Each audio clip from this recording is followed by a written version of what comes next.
नमस्कार, मैं हूं संजय शर्मा। आप देख रहे हैं 4 PM न्यूज नेटवर्क। इस बार राहुल गांधी मोदी जी को उनके गढ़ में जाकर चुनौती देने वाले हैं। कांग्रेस का अधिवेशन रखा गया है गुजरात में। आमतौर पर यह माना जाता था कि जो गुजरात कांग्रेस है वो भाजपा के पैरोल पर चलती है। राहुल गांधी ने कहा भी था और काफी हद तक हकीकत है, क्योंकि गुजरात का जो मॉडल देश के सामने पेश किया गया, हकीकत कहीं जुदा है। गुजरात के गांव अभी भी विकास से बहुत अछूते हैं। गुजरात की केवल एक तस्वीर पेश की जाती है और पूरे गुजरात का फिर देश पर कब्जा हो गया है। राहुल गांधी अहमदाबाद जाकर एक बड़ा संदेश देने जा रहे हैं, लेकिन क्या कांग्रेस को इसके अलावा भी कुछ करने की जरूरत है? मैंने अभय दुबे जी से बात करी। मैंने उनसे पूछा कि क्या कारण है कि एक से एक काबिल प्रवक्ता है कांग्रेस में। गुरदीप सप्पल हैं, कितने काबिल लॉयर हैं, कितने बढ़िया हैं, एक एक लॉजिक के साथ बात करते हैं। पवन खेड़ा हैं, आलोक शर्मा जो किसी की बोलती बंद कर देते हैं। तो मैंने उनसे ये पूछा अभय दुबे जी से, ऐसे लोगों को राज्यसभा में क्यों नहीं भेजा जाता? बहुत बढ़िया सार्थक बहस होनी चाहिए। और अभय दुबे जी के संग मैंने बहुत सी चर्चा करी है। चैनल को सब्सक्राइब करिए, ज्वाइन करिए। चलते हैं अभय जी के पास, पूरी बातचीत सुनिएगा, बहुत अच्छी बातचीत। 4 PM न्यूज नेटवर्क में स्वागत है अभय दुबे जी आपका। अप्रैल में कांग्रेस अपना सम्मेलन करने जा रही है और जगह चुनी है गुजरात। गुजरात पूरे देश में बड़ा ब्रांड बना रहता है। दो गुजराती भाई, दो गुजराती साथी, गुजरात के दो नेता। और गुजरात में आत्मा बसती है मोदी सरकार की। कांग्रेस ने लेकिन अपना सम्मेलन इस बार गुजरात में करने का निर्णय लिया है। पिछले दिनों राहुल गांधी गए, उन्होंने कहा कि यहाँ के कुछ कांग्रेस जो हैं, जो भाजपा के स्लीपर सेल की तरह काम करते हैं, उनको कांग्रेस से अब देख लूंगा मैं, उनको निकाल दूंगा मैं, टाइप की बातें की। और ये बात सभी मानते हैं, सभी जानते हैं कि पिछले 15-20 सालों से गुजरात कांग्रेस के कई बड़े नेता वास्तव में भारतीय जनता पार्टी के स्लीपर सेल की तरह ही काम कर रहे हैं। यही कारण है कि गुजरात में कांग्रेस खड़ा नहीं हो पा रही है। अगर कांग्रेस वहां कस के काम करती तो गुजरात की जो हालात हैं, जो गुजरात मॉडल देश के लिए दिखाया जाता है सो कॉल्ड मोदी मीडिया चैनलों पर, उससे हकीकत कहीं ज्यादा जुदा है। गुजरात के गांव आज भी बेहाल हैं। गुजरात में परेशानियां बहुत हैं, लेकिन कांग्रेस इस बड़े मुद्दे को उठा नहीं पाती, क्योंकि मुझे लगता है कि कुछ कांग्रेस के नेता पैरोल पर रहते हैं बीजेपी के। तो ये जो सम्मेलन करने जा रहे हैं राहुल गांधी और कांग्रेस, आपको क्या लगता है कि क्या दिमाग में होगा, क्या रणनीति होगी? गुजरात ही इन्होंने क्यों चुना? देखिए, आमतौर पर होता तो ये है कि जब आप किसी विशेष इलाके पे अपना फोकस बढ़ाना चाहते हैं और उसको अपने एजेंडे में ऊपर लाना चाहते हैं, तो आप पार्टी का कोई कार्यक्रम, नेता की, किसी बड़े नेता की कोई रैली या बड़े नेताओं का आवागमन या पार्टी का कोई संगठन का महत्वपूर्ण कार्यक्रम उस इलाके में करते हैं। और उस प्रक्रिया में पूरी पार्टी में ये संदेश जाता है कि हमारा निशाना जो है ना, हमारा फोकस इस इलाके पे होगा। भारतीय जनता पार्टी भी ऐसा करती है, कम्युनिस्ट पार्टियां भी ऐसा करती हैं। सभी सुसंगठित पार्टियां जो है ना, वो इस तरीके का रवैया अपनाती हैं। अब जिन पार्टियों को एक ही प्रदेश में काम है, वो तो सारे कार्यक्रम उसी प्रदेश में करेंगी, वो तो एक अलग बात है। लेकिन जो एक से ज्यादा प्रदेशों की पार्टियां हैं, जो राष्ट्रीय पार्टियां हैं, जैसे कांग्रेस पार्टी है, भारतीय जनता पार्टी है, यही दो राष्ट्रीय पार्टियां हैं देश में। तकनीकी रूप से तो बहुजन समाज पार्टी भी राष्ट्रीय पार्टी है और आम आदमी पार्टी भी है, लेकिन वो तकनीकी रूप से है। केवल वास्तविक राष्ट्रीय पार्टियां यही दोनों हैं। तो आप देखेंगे कि भाजपा का भी यही रवैया रहता है। या तो वो कहीं बहुत अच्छा चुनाव जीती हो तो वहां जाके अपना कार्यक्रम करेगी, या कहीं चुनाव जीतना चाहती है तो वहां जाके कार्यक्रम करेगी, कहीं विस्तार करना चाहती है तो वहां जाके कार्यक्रम करेगी। राहुल गांधी ने अभी 2 बार गुजरात को फोकस में लाने की कोशिश की है। पहली बार तब, जिसकी ओर अभी आपने इंगित किया, कि जब वो गुजरात गए और वहां उन्होंने कहा कि पार्टी के कुछ स्लीपर सेल हैं यहाँ पर जो बीजेपी के साथ जुड़े हुए हैं, हमें पार्टी को उन स्लीपर सेलों से मुक्त कराना है। तो देखिए, उससे पार्टी में एक तरह का उत्साह पैदा हुआ, मीडिया में भी चर्चा हुई। ये लगा कि अभी कुछ राहुल गांधी कुछ ऐसा करने वाले हैं जो उन्होंने अभी तक नहीं किया।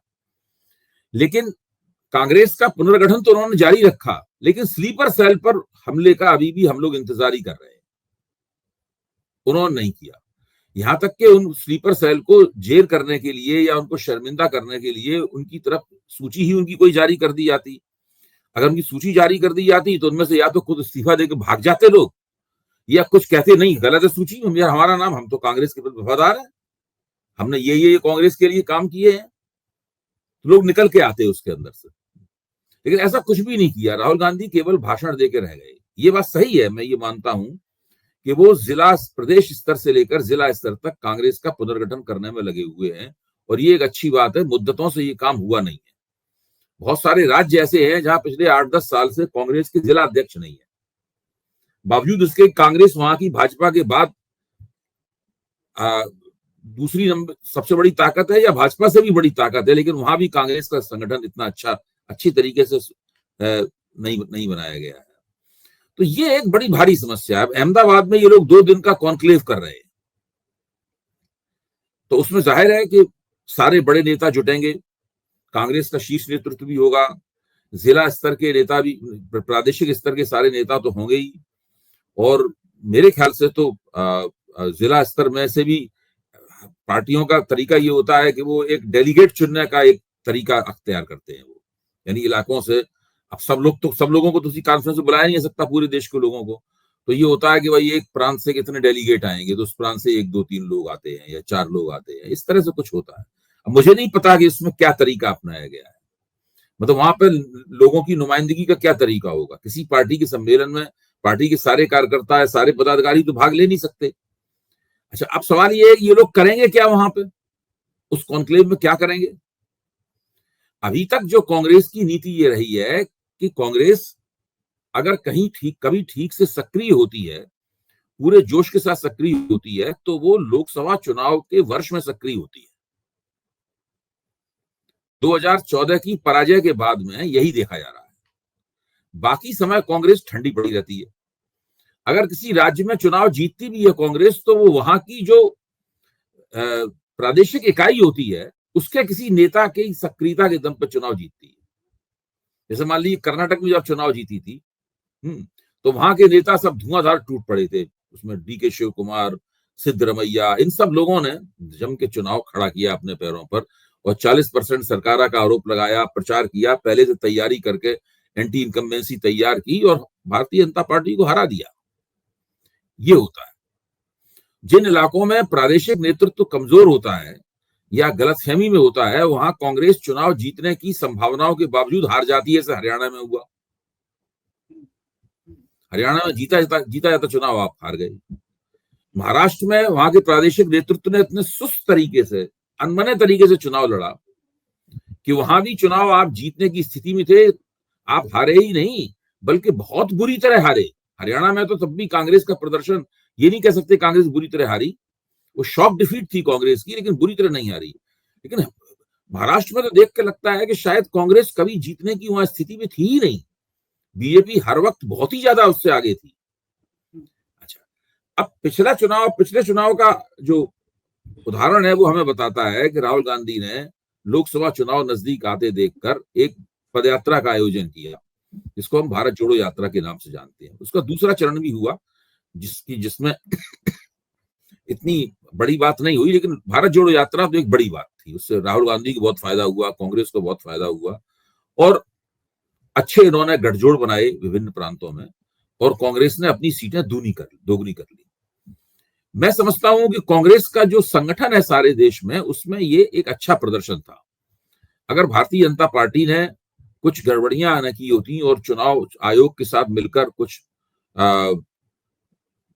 जालसाजियां नहीं की होती इस पार्टी ने, तो हो सकता है कांग्रेस की 20-25 सीटें ज्यादा होती, कांग्रेस 125 सीटों तक पहुंच जाती, और दूसरी क्षेत्रीय शक्तियां भी कुछ ज्यादा जीतती और भाजपा को सत्ता में आने में दिक्कत होती।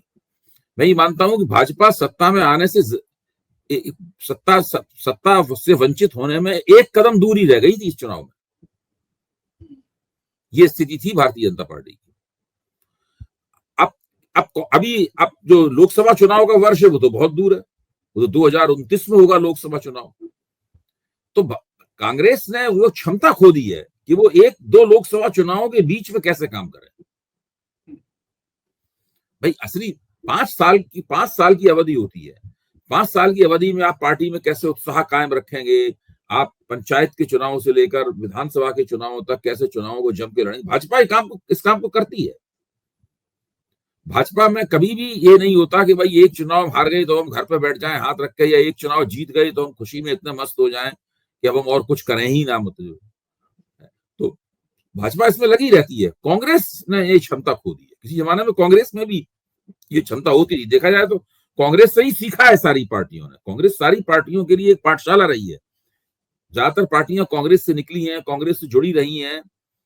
कुछ पार्टियां गैर कांग्रेस राजनीति की भी देन है। जनता दल से निकली पार्टियां ज्यादातर गैर कांग्रेस की देन है, लेकिन जनता दल के बहुत से नेता कांग्रेस की कतारों से आए जो कभी कांग्रेस में थे। तो ऐसी स्थिति में कांग्रेस अगर अहमदाबाद के कॉन्क्लेव में कुछ ऐसा करना चाहती है, इससे पार्टी में नई जान आए और पार्टी अगले 2-3 साल का कोई एक रोड मैप तैयार करे, उसको पेश करे, उसमें इस तरह के नारे दे जो आज के जमाने की जरूरतों की नुमाइंदगी करते हों, जनता के विभिन्न तबकों को जो कांग्रेस से जुड़े हुए हैं या कांग्रेस से थोड़ी दूर हैं, उनको अपने साथ लाने के लिए कुछ उसके पास योजना हो, कुछ कार्यकर्ताओं में जान फूंकने के लिए उसके पास कुछ नारे हों, कुछ हो इसके अंदर दिखाई पड़े।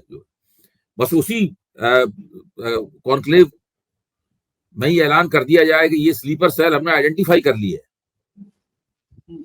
और हम इन स्लीपर सेल को हटाने वाले हैं। या कांग्रेस में जो एक जगह जगह जो कैंसर की तरह लोग लगे हुए थे, जो है उन सबकी कीमोथेरेपी हमें करनी है। कुछ होना चाहिए। जो है अगर आप कुछ नहीं करेंगे तो ये लगेगा कि आप दरअसल खाना पूरी कर रहे हैं। ये नहीं लगना चाहिए। बिल्कुल ठीक बात है। एक लड़ता हुआ नजर आना चाहिए लोगों को। अच्छा, बीच में ये दो विमर्श आते हैं, दो चर्चा करते हैं। कुछ लोग कहते हैं कि गांधी परिवार के इतर कोई अध्यक्ष होना चाहिए तो कांग्रेस मजबूत होगी, लेकिन मेरा मानना यह है कि शायद कांग्रेस गांधी नाम से जुड़ी हुई है। गांधी अगर नहीं नाम होगा तो कांग्रेस को उतनी जान नहीं आ पाएगी, मुझे लगता है। ये तो गांधी परिवार से इतर अध्यक्ष तो है ही। हाँ, मल्लिकार्जुन खड़गे अध्यक्ष हैं। नहीं, जैसे कुछ लोग कहते हैं कि गांधी परिवार को बिल्कुल खत्म कर दीजिए तब कांग्रेस को करिए। तो मुझे लगता नहीं है कि आप राहुल गांधी या प्रियंका गांधी को खत्म करके आप कांग्रेस खड़ा कर पाएंगे। मेरा मानना जो लोग ये कहते हैं वो तो कांग्रेसी ही नहीं है संजय जी। जो लोग ये कहते हैं वो तो कांग्रेसी ही नहीं है। इसका मतलब ये है उन्हें कांग्रेस की जो अस्तित्वगत स्थिति है उसका पता ही नहीं है, या वो जानबूझ के बदमाशी कर रहे हैं। जानबूझ के कर रहे हैं, जानबूझ के कह रहे हैं बात। देखिए, कोई पार्टी किसी एक परिवार के ऊपर निर्भर हो, ये अच्छी बात नहीं है। ये सब लोग जानते हैं। वो जब परिवार जब हिलता है, गड़बड़ होता है, या उसमें कोई, तो जैसे आप आजकल जनता दल यूनाइटेड बिहार में समस्याओं से गुजर रहा है क्योंकि नीतीश कुमार स्वास्थ्य की दृष्टि से, राजनीति की दृष्टि से ढलान पे हैं। तो अब वहां पे बड़ा संकट है इस बात को लेकर क्या हो, उनके लड़के को लाया जा रहा है, लेकिन बात कुछ बन नहीं रही है। अब कांग्रेस के अंदर तो एक स्थिति ये बन गई है धीरे धीरे कि वो गांधी परिवार पर निर्भर हो गई है पार्टी। ये बात अच्छी नहीं है, लेकिन इसके बावजूद कांग्रेस की के अस्तित्व का सवाल है और कांग्रेस का अस्तित्व गांधी परिवार से अभिन्न रूप से जुड़ा हुआ है। देखिए, मैं ये बता दूं, ये चीज कार्यकर्ताओं के लिए मायने रखती है, वोटरों के लिए मायने नहीं रखती। इन दो बातों में फर्क करना होगा। वोटर कांग्रेस को वोट देने या न देने का फैसला इसलिए नहीं करता कि वो परिवारवादी है या परिवारवादी नहीं है, या उसका नेता गांधी परिवार का है या उसका नेता किसी और परिवार का है। वोटर के लिए ये महत्वपूर्ण बात नहीं है। कुछ एक चुनिंदा वोटरों को छोड़ दे, जो एक माइक्रोस्कोपिक माइनॉरिटी होते हैं, उनको छोड़ दे। लेकिन कार्यकर्ताओं के लिए ये बात महत्वपूर्ण है। निचले और मझोले स्तर के पदाधिकारियों के लिए ये बात महत्वपूर्ण है। इसलिए इन दोनों बातों को अलग अलग करके देखना होगा। जो राजनीतिक चर्चा की जाती है उसमें इन दोनों बातों का घालमेल कर दिया जाता है। मैं इसकी तरफ सतर्क कर रहा हूँ। अच्छा, मुझे एक बात बताइए, एक सवाल ये भी उठता है, राहुल गांधी या प्रियंका गांधी, अगर कांग्रेस के अध्यक्ष में इन दोनों नामों पर विमर्श हो तो कांग्रेस का बेहतर अध्यक्ष कौन हो सकता है? राहुल गांधी हो सकते हैं या फिर प्रियंका गांधी हो सकते हैं? देखिए, कांग्रेस में अगर वोट खींचने वाला कोई मैग्नेट है, कोई चुंबक है, तो वो राहुल गांधी है। अगर नरेंद्र मोदी के मुकाबले राष्ट्रीय मंच पर खड़े होकर चुनौती फेंकने लायक अगर कोई शख्सियत है तो वो राहुल गांधी है। और ये चीज पिछले लोकसभा चुनाव ने साबित कर दी है। ये तथ्यों और आंकड़ों से सिद्ध हो चुकी है। अब इसमें कोई संदेह नहीं है इसके अंदर। इस बात को कांग्रेस का कार्यकर्ता भी समझ चुका है। तो इसमें ये तो अब चर्चा, प्रियंका गांधी की भूमिका पूरक है, इसको कॉम्प्लीमेंट्री या आनुषंगिक कहते हैं। प्रियंका गांधी की भूमिका वो है। महत्वपूर्ण भूमिका है प्रियंका गांधी की। वो अच्छी वक्ता हैं, उनका व्यक्तित्व आकर्षक है, वो कार्यकर्ताओं को भी पसंद आती हैं, आम लोगों को भी पसंद आती हैं, महिलाओं में भी उनकी एक एक एक एक पूंछ है उनकी, प्रियंका गांधी की। ये सारी बातें हैं, लेकिन ऐसा मानना कि प्रियंका गांधी की वजह से कांग्रेस में कोई एक बड़ा इतना बड़ा वैल्यू एडिशन होता है जितना राहुल गांधी से भी बड़ा वैल्यू एडिशन होता है, जैसे नरेंद्र मोदी की वजह से भाजपा में एक वैल्यू एडिशन होता है। अगर भाजपा को कहीं 10 वोट मिल रहे होंगे, लेकिन नरेंद्र मोदी नेता है तो हो सकता है 12 वोट मिलेंगे, भाजपा को 13 वोट मिलेंगे, 2-3 वोट नरेंद्र मोदी से बढ़ जाएंगे। कम से कम अभी तक यही मान्यता है, आंकड़े भी यही बताते हैं। और भाजपा वाले इस बात को लेकर परेशान भी होते हैं कि जब नरेंद्र मोदी नहीं होंगे तब वो जो बेशी वोट आते थे वो कहां से आएंगे फिर। तो राहुल गांधी की लोकप्रियता की खास बात यह है, अगर आप सर्वे पे जाएं तो आप पाएंगे कि राहुल गांधी की लोकप्रियता जैसे जैसे बढ़ी है, कांग्रेस की लोकप्रियता भी उसी के मुताबिक बढ़ी है। दोनों पार्टी और पार्टी के नेता की लोकप्रियता में साथ साथ कदमताल करते हुए वो बढ़े हैं। ये एक अच्छी बात है। ऐसा नहीं है, कभी कभी क्या होता है कि नेता की लोकप्रियता पार्टी से आगे निकल जाती है, जैसे नरेंद्र मोदी की निकल गई है। तो वो नहीं है कांग्रेस के अंदर, ये एक अच्छी बात है यहाँ पर। तो राहुल और प्रियंका दोनों ही कांग्रेस के लिए जरूरी हैं, लेकिन कांग्रेस का शीर्ष नेता तो राहुल गांधी ही है। अच्छा, कांग्रेस ये क्यों नहीं करती कि कांग्रेस के पास बड़े बड़े बेहतरीन प्रवक्ता हैं, बहुत योग, बहुत काबिल है, जिनमें विषय की बहुत बड़ी पकड़ है। मैं 2-3 का नाम बता देता हूँ। गुरदीप सप्पल है, क्या शानदार प्रवक्ता है, किसी विषय पे बात करिए उनके पास जानकारी का ढेर रहता है, विनम्रता से बात करते हैं, बदतमीजी नहीं करते, लेकिन अपने तर्कों से चुप कर देते हैं। आलोक शर्मा है, जैसे को तैसे वाला जवाब देते हैं, बहुत बढ़िया करते हैं। पिछले दिनों अंजना ओम कश्यप को चिढ़ गई थी कि कांग्रेस को सोचना चाहिए और आज तक को भी सोचना चाहिए, हम ऐसे प्रवक्ताओं को बुलाए नहीं बुलाए। उन्होंने इतनी जोर की मिर्ची लगा दी थी, मतलब पोल पट्टी खोल देते हैं। अब पवन खेड़ा है, तो मेरा मानना है कि जो कितने बढ़िया है, पवन खेड़ा भी कितने काबिल लॉयर भी हैं, इन लोगों को कांग्रेस राज्यसभा में क्यों नहीं भेजती है? ऐसे लोगों को राज्यसभा में हाउस में भेजे, इनका भी हौसला बढ़े, इनकी भी बातचीत सामने आए, इनके तर्क सामने आए। मुझे लगता है ये कहीं चयन में भी ये भी गड़बड़ होती है, नए नए लोगों को भेज देती है कांग्रेस राज्यसभा में, ऐसे लोगों को नहीं भेजा जाना चाहिए।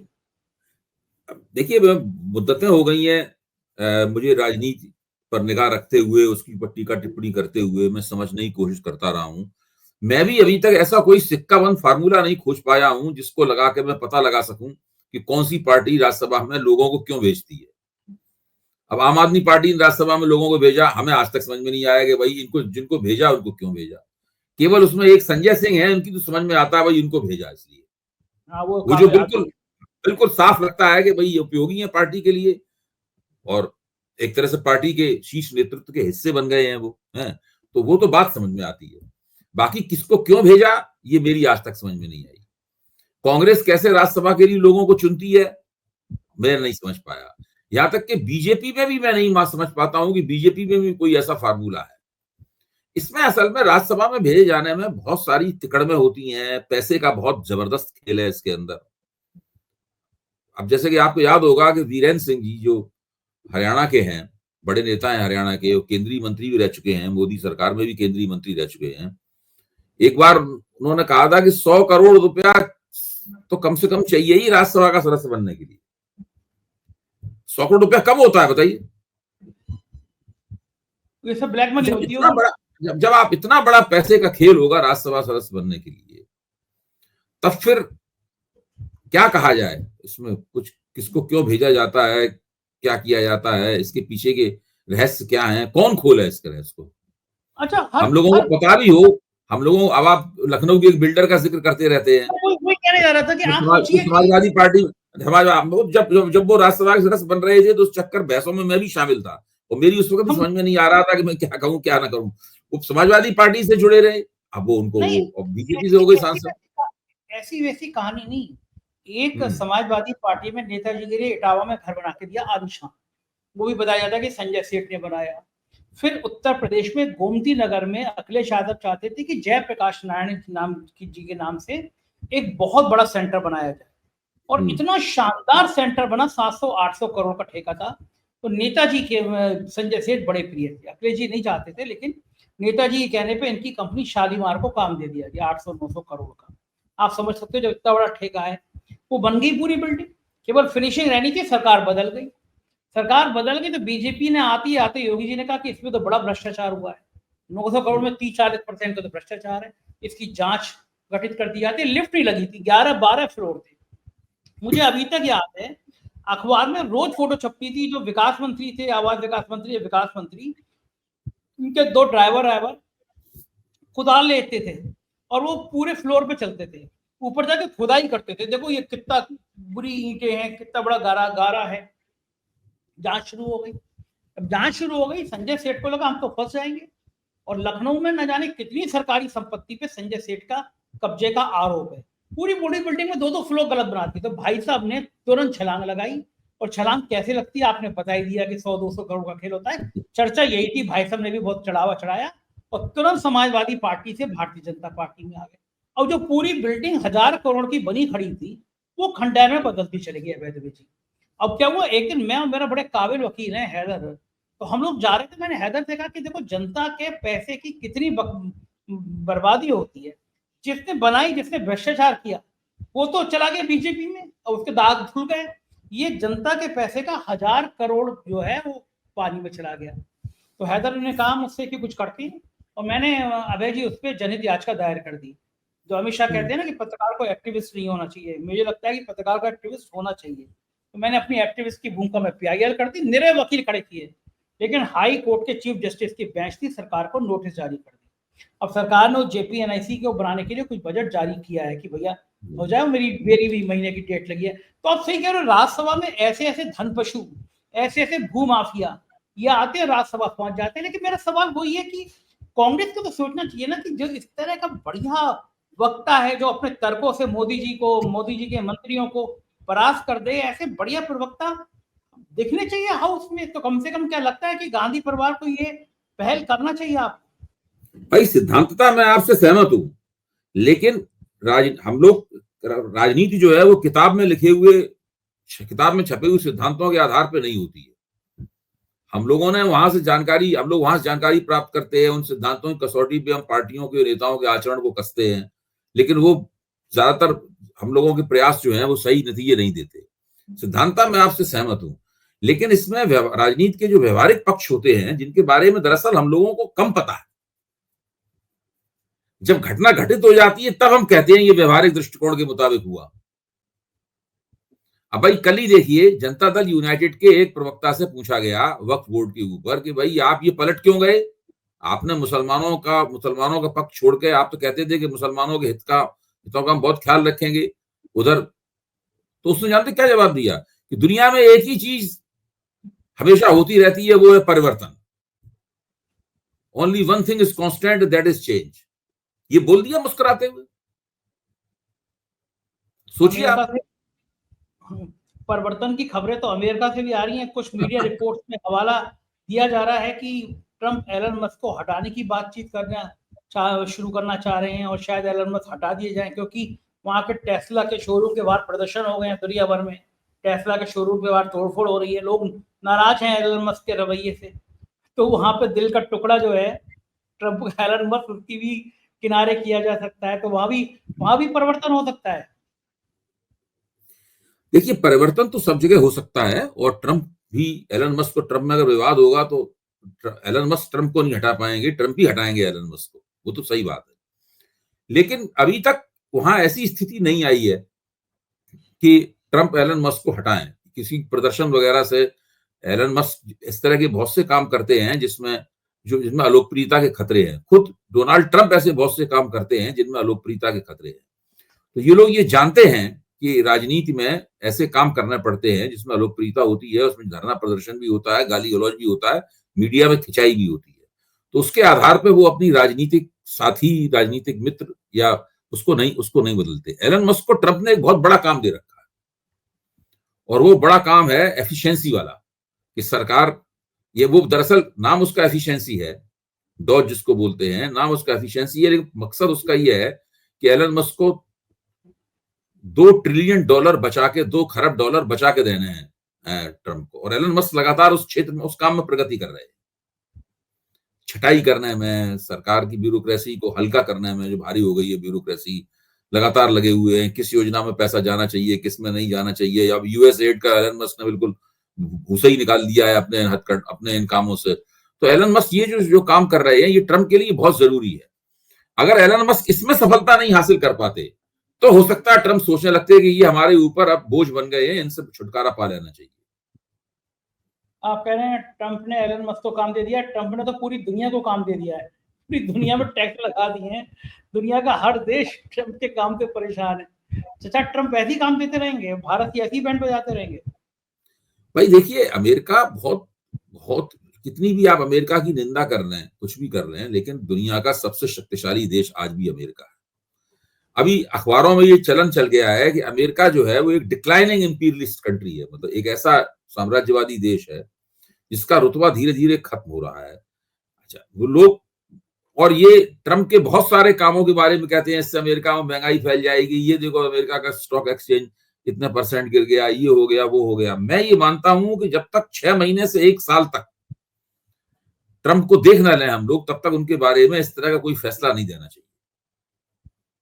ट्रंप ने तो अभी शुरुआत की है, 20 जनवरी के बाद तो ट्रंप ने शुरुआत की, अभी समय कितना हुआ है? 20 जनवरी, फरवरी, मार्च, 2 महीने हुए, 2.5 महीने आप मान लीजिए, 2.5 महीने का समय हुआ अभी 3 महीने होने में तो अभी 15 दिन बाकी है। इतने में क्रांति घड़ दी। हाँ, अब आप देखिए ट्रंप ने इस बीच में जो पूरे कदम उठाए हैं, वो अमेरिका के किसी और दूसरे राष्ट्रपति ने, जो ट्रंप से ज्यादा पढ़े लिखे थे, बड़ी आईवी लीग यूनिवर्सिटियों की देन थे, ट्रंप से ज्यादा अच्छी अंग्रेजी बोलते थे, Obama was a great speaker, Clinton was a great communicator, है कि नहीं? ये सब बहुत लोकप्रिय थे अपने जमाने में ये लोग। आप बराक ओबामा क्या भाषण देते थे भाई, ऐसा लगता था कि बिल्कुल जबान के ऊपर जो है सरस्वती विराजमान है, इतना सुंदर भाषण देते थे बराक ओबामा। लोग इन राष्ट्रपतियों को भूल गए हैं। तो वो और ट्रंप की राजनीतिक योग्यताओं के बारे में हम लोग बिल्कुल नहीं मानते थे कि किस तरह की राजनीतिक योग्यता होंगी। बोलते भी वो अजीब तरीके से, अभी भी जब वो बोलते हैं मुझे उनकी बातें, उनकी पूरी भाषा शैली अजीब ही लगती है। लेकिन उन्होंने जो उन्होंने अपनी कार्य योजना बना रखी है, जिसके जरिए वो अमेरिका को दोबारा ग्रेट बनाना चाहते हैं और सारी दुनिया को अमेरिका के सामने एक बार दोबारा झुकाना चाहते हैं, उसमें जोखिम भी है, मैं मानता हूं उसमें जोखिम है, बड़े जोखिम है उसके अंदर। उसमें ऐसे जोखिम है कि अगर ट्रंप चूके तो एक दिन सब लोग थू-थू करेंगे उनके ऊपर। लेकिन जब तक वो बिल्कुल 1 साल में सारे काम उनके विफल ना हो जाए, तब तक मत मानिए, क्योंकि उनके पास एक योजना है और एक व्यक्ति योजना के मुताबिक चलता है तो काफी आगा पीछा वो सोचे हुए होता है। बिल्कुल ठीक बात है, हम देखते रहेंगे। बहुत बहुत शुक्रिया अभय जी, आपने इतना समय दिया, थैंक यू। ये थे अभय दुबे जी और मुझको यकीन है ये परिचर्चा आपको पसंद आई होगी। आपके प्यार भरे कमेंट का मुझे इंतजार रहेगा। शुक्रिया, थैंक यू।